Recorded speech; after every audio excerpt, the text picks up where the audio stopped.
عبداللہ بن عمر فاروق اعظم رضی اللہ تعالیٰ عنہ کے صاحبزادے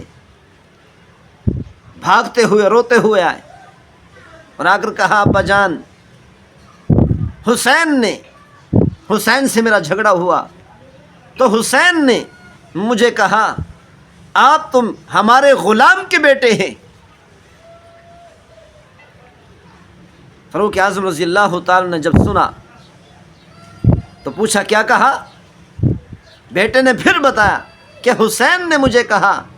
یہ چھوٹے بچے جیسے چھوٹے بچے کھیلتے کھیلتے آپس میں جھگڑا کرنے لگ جاتے ہیں، ایسے ہی کھیلتے کھیلتے جھگڑا کرنے لگے۔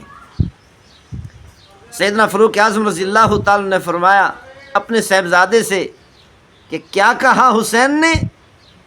کہ حسین نے کہا کہ آپ تو ہمارے غلام کے بیٹے ہیں۔ فاروق اعظم رضی اللہ تعالیٰ نے فرمایا کہ آپ حسین سے لکھوا کر لا سکتے ہیں؟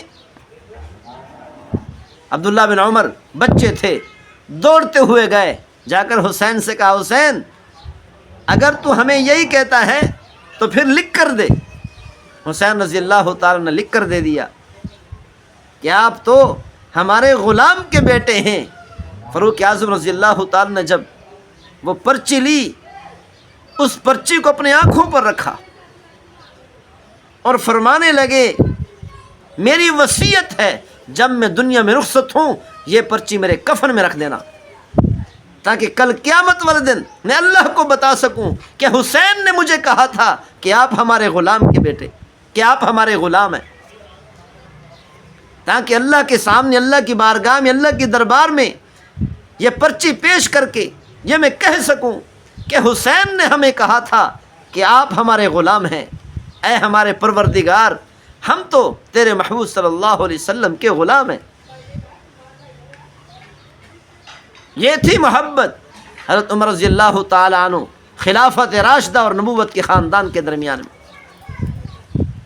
تو اسی لیے یہ بات ذہن نشین کر لینی چاہیے، نبوت کے خاندان اور خلافت راشدہ کے درمیان کوئی جھگڑا نہیں تھا، کوئی ناچاکی نہیں تھی۔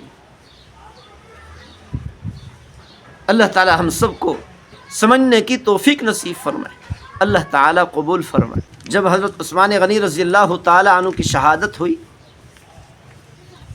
ظالموں نے حضرت عثمان غنی رضی اللہ تعالی عنہ کے گھر کا گھیراؤ کیا۔ امیر معاویہ رضی اللہ تعالی عنہ نے حاضر ہو کر کہا یا امیر المؤمنین، اگر آپ یہاں پر لڑائی نہیں کرنا چاہتے، جنگ نہیں کرنا چاہتے ان ظالموں کے مقابلے میں، تو آپ مہربانی فرمائیں آپ شام میں تشریف لے آئیں۔ عثمان غنی رضی اللہ تعالی عنہ نے فرمایا میں اپنے محبوب کے شہر کو نہیں چھوڑ سکتا، اپنی جان تو دے سکتا ہوں، موت کو قبول تو کر سکتا ہوں، لیکن اپنے محبوب صلی اللہ علیہ وسلم کے شہر مدینہ المنورہ کو چھوڑ کر باہر نہیں جا سکتا۔ سیدنا علی رضی اللہ تعالیٰ نے فرمایا یا امیر المومنین، آپ ہمیں اجازت دیں، تھوڑی ہی دیر میں ہم ان ظالموں کا خاتمہ کر دیں گے، مدینہ منورہ کو ان ظالموں سے صاف کر دیں گے۔ مدینہ منورہ کی کسی گلی میں کوئی ظالم چلتا ہوا نظر نہیں آئے گا، کوئی فتنہ پیدا کرنے والا چلتا ہوا نظر نہیں آئے گا۔ سیدنا عثمان غنی رضی اللہ تعالیٰ نے فرمایا اگر کل قیامت والے دن محبوب صلی اللہ علیہ وسلم نے مجھ سے پوچھ لیا ہے عثمان تو خلیفہ بنا تھا، سلطان بنا تھا، تو نے میرے شہر مدینہ منورہ میں خون ریزی کیوں کی، میں اپنے محبوب صلی اللہ علیہ وسلم کو کیا جواب دوں گا؟ اسی لیے میں خون ریزی کی، پیغمبر صلی اللہ علیہ وسلم کے شہر میں خون ریزی کی اجازت کبھی نہیں دے سکتا۔ اپنی جان قربان کر سکتا ہوں لیکن خون ریزی کی اجازت نہیں دے سکتا۔ حضرت علی رضی اللہ تعالی عنہ نے حضرت حسن حسین رضی اللہ تعالی عنہما کو حضرت عثمان غنی رضی اللہ تعالی عنہ کے گھر کے دروازے پر کھڑا کر دیا اور فرمایا خیال رکھنا۔ حضرت علی رضی اللہ تعالی نے فرمایا حسن حسین رضی اللہ تعالی عنہما سے خیال رکھنا کہ کوئی ظالم عثمان غنی رضی اللہ تعالی عنہ کے گھر میں داخل ہونے کی جرت نہ کر سکے۔ پہرا دو یہاں پر۔ حضرت علی رضی اللہ تعالی عنہ نے حسنین کریمین رضی اللہ تعالی عنہما کو عثمان غنی رضی اللہ تعالی عنہ کے گھر کے دروازے پر پہرے دار مقرر فرمائے۔ یہ تھی محبت عثمان غنی رضی اللہ تعالی عنہ اور نبوت کے خاندان کے درمیان۔ جب ظالموں نے عثمان غنی رضی اللہ تعالی عنہ کا پانی بند کر دیا، ظالموں نے عثمان غنی رضی اللہ تعالی عنہ کے گھر سے پانی کو بند کر دیا۔ 40 دنوں تک نہ کھانے کی کوئی چیز جانے دی اور نہ ہی پانی اندر جانے دیا۔ حضرت علی رضی اللہ تعالیٰ عنہ کو پتہ چلا عثمان غنی رضی اللہ تعالیٰ عنہ کئی دنوں سے پیاسے ہیں، گھر میں پانی نہیں گیا، تو پانی بھر کر تشریف لائے عثمان غنی رضی اللہ تعالیٰ عنہ کے گھر تک پانی پہنچانے کے لیے کہ شاید ظالم میرا حیا کریں گے۔ پانی بھر کر تشریف لا رہے تھے تو ظالموں نے وہ پانی چھین لیا۔ علی رضی اللہ تعالی عنہ سے پانی چھیننے کی کوئی جرت نہ ہوتی اگر عثمان غنی رضی اللہ تعالی عنہ کی طرف سے یہ منع نہ ہوتا کہ پیغمبر صلی اللہ علیہ وسلم کے شہر میں خون ریزی نہیں کرنی۔ اس کا مطلب یہ نہیں سیدنا علی المرتضیٰ رضی اللہ تعالی عنہ کمزور تھے، کمزور نہیں تھے، طاقتور تھے، تلوار کے زور پر پانی پہنچا سکتے تھے، لیکن عثمان غنی رضی اللہ تعالیٰ عنہ کی طرف سے سخت آرڈر تھا کہ مدینہ الرسول میں کوئی خون ریزی نہیں کرنی۔ جب ظالموں نے وہ پانی چھین لیا، مٹکا توڑ دیا، پانی نیچے گر گیا، حضرت علی رضی اللہ تعالیٰ عنہ نے اپنی پگڑی مبارک اتار کر عثمان غنی رضی اللہ تعالیٰ عنہ کے گھر کے اندر پھینک دی تاکہ عثمان کو پتہ چلے کہ علی پانی دینے آیا تھا کہ ظالموں نے اندر نہیں آنے دیا، اور آپ کے سخت آرڈر کی وجہ سے ظالموں کا مقابلہ نہیں کر سکا۔ حسنین کریمین رضی اللہ تعالی عنہما چونکہ عثمان غنی رضی اللہ عنہ کے دروازے پر پہرے دار تھے، اسی لیے کسی ظالم کو جرت نہیں ہوئی کہ عثمان غنی رضی اللہ تعالی عنہ کے گھر کے اندر داخل ہو۔ حسنین کریمین سیدنا علی رضی اللہ تعالی عنہ جب میدان جنگ میں تلوار اٹھاتے تھے، تلوار لہراتے تھے، بڑی سے بڑی فوج ان حضرات کا مقابلہ نہیں کر سکتی، ان کا سامنا نہیں کر سکتی تھی۔ یہ تینوں حضرات اپنی بہادری میں، شجاعت میں، تلوار بازی میں، اسلحہ چلانے میں مشہور تھے اور معروف تھے۔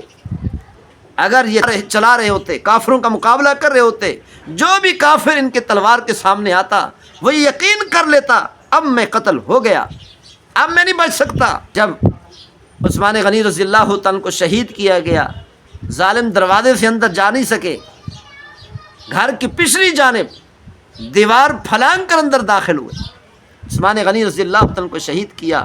جب شہادت ہو گئی، سیدنا علی رضی اللہ تعالیٰ نے حسنین کریمین سے پوچھا، میں نے تمہیں پہرہ دار متعین کیا تھا، ظالموں کو اندر جانے کی کیسے جرت ہوئی؟ حسنین کریمین رضی اللہ تعالیٰ عنہما نے فرمایا، ابا جان، دروازے سے کوئی ظالم اندر نہیں جا سکا، ہمیں تو پتہ ہی نہیں چلا، گھر کی پچھلی جانب دیوار پھلانگ کر اندر داخل ہوئے، ہم دونوں دروازے پر تھے۔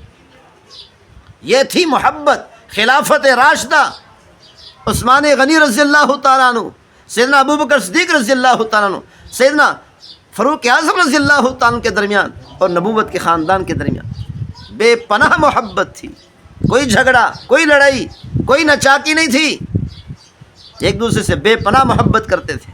فاروق اعظم رضی اللہ تعالیٰ عنہ نے اپنے پورے ملک کے اندر سیدنا علی رضی اللہ تعالیٰ عنہ کو قاضی القضات، چیف جسٹس متعین فرمایا تھا۔ سیدنا علی رضی اللہ تعالیٰ عنہ فاروق اعظم رضی اللہ تعالیٰ عنہ کے زمانے خلافت میں ان کے پورے ملک کے چیف جسٹس تھے سیدنا علی رضی اللہ تعالیٰ عنہ۔ جتنے بھی جج تھے، جتنے بھی قاضی تھے، تمام قاضیوں اور تمام ججوں کے بڑے تھے۔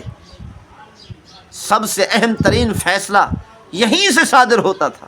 سیدنا امیر معاویہ رضی اللہ تعالیٰ عنہ کے ساتھ سیدنا علی رضی اللہ تعالیٰ نے جنگ تو کی، لیکن حقیقت میں امیر معاویہ رضی اللہ تعالیٰ عنہ سیدنا علی رضی اللہ تعالیٰ عنہ سے بے پناہ محبت کرتے تھے، ان کو بہت بڑا عالم سمجھتے تھے۔ ایک وزیر نے امیر معاویہ رضی اللہ تعالیٰ عنہ سے ایک مسئلہ پوچھا، حضرت فلاں مسئلہ کیسا ہے؟ امیر معاویہ رضی اللہ تعالیٰ عنہ نے فرمایا علی سے جا کر پوچھو، علی جیسا بہت بڑا عالم، علوم کا سمندر ہمارے درمیان موجود ہے، آپ مجھ سے یہ مسئلہ نہیں پوچھ سکتے، انہی سے جا کر پوچھو۔ اس وزیر نے دوبارہ کہا حضرت میرے دل کی خواہش ہے کہ میں آپ سے مسئلہ پوچھوں۔